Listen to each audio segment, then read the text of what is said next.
ना सांगने आपण को स्माइल शिवा ब्लॉग को स्वागत।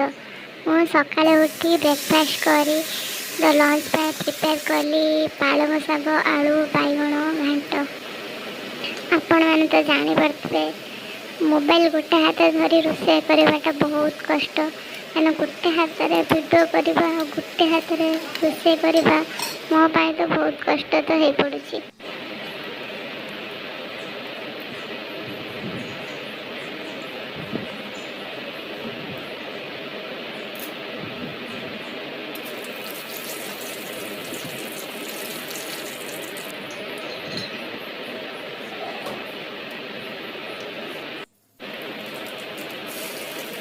तो बेमार पानी से नाटा रेडी हो जाने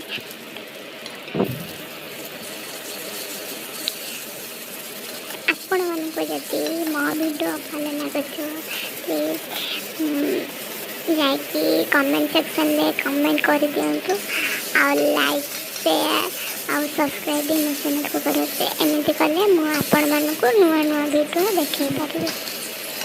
तो मोर पालंग शाग घांट एवं प्रस्तुत हो गला।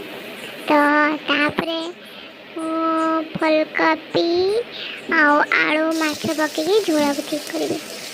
देखो मु प्रथम फुलकोबी आलू को भाजीदेली। तो किसी समय एमती भाजवा पर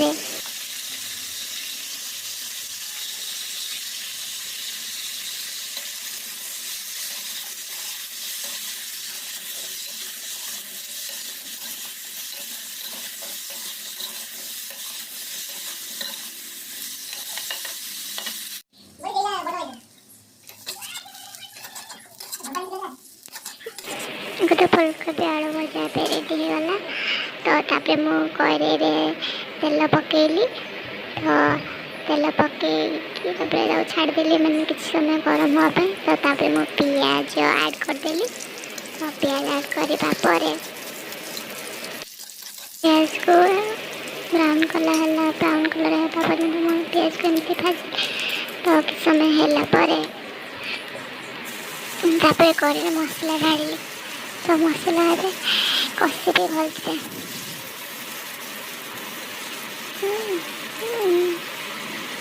यदि आपण को मो वीडियो भल लगे तो प्लीज मो चैनल को सब्सक्राइब कर दिखाँ।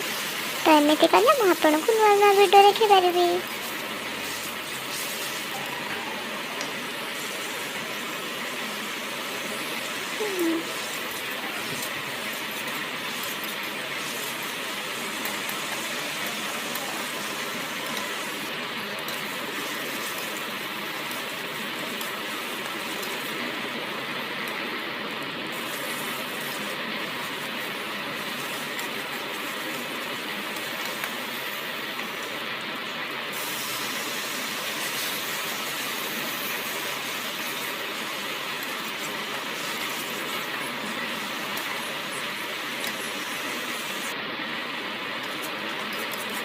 मारे पे मसला का रेडी हो गला।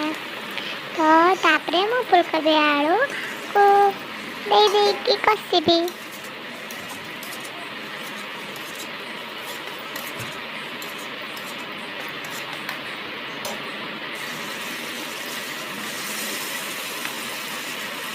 तो एमती किसी समय गला पर्यटन मुझे कषिली। कषिला पानी किछिटा पानी देदेली।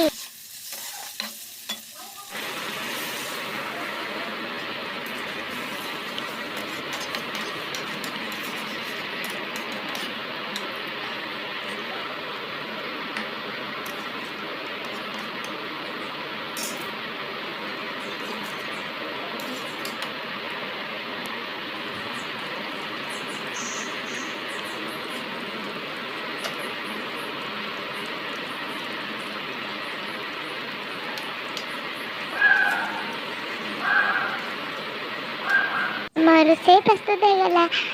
एबे मो ब्लॉग को एडी रखली। बाय बाय संग माने।